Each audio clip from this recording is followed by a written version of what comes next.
আসসালামু আলাইকুম।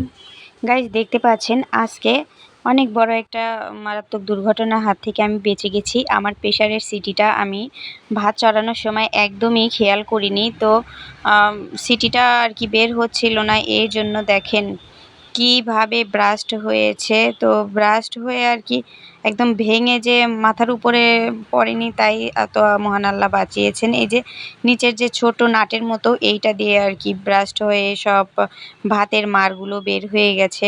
মানে আমি তো অবাক, একটু খুলে দেখি কি অবস্থা। তো এইটা আসলে শুনেছি ফেটে একদম চালের উপরে উঠে যায়। তো আমি অনেক বড় একটা দুর্ঘটনা থেকে আজকে রেহাই পেলাম। তো ভাত মোটামুটি হয়েছে। তো মানে সিটিটা আর কি চেক করে দেওয়া উচিত ছিল। এই যে এই পাশ দিয়ে আর কি ব্রাস্ট হয়ে বের হয়ে গেছে। এখান থেকে যদি বের না হতো তাহলে মনে হয় যে আমার প্রেশার কুকারটা আর কি ভেঙে দুর্ঘটনা ঘটতো। তো আল্লাহ আসলে এভাবেই আমাদের বাঁচিয়ে দেয়।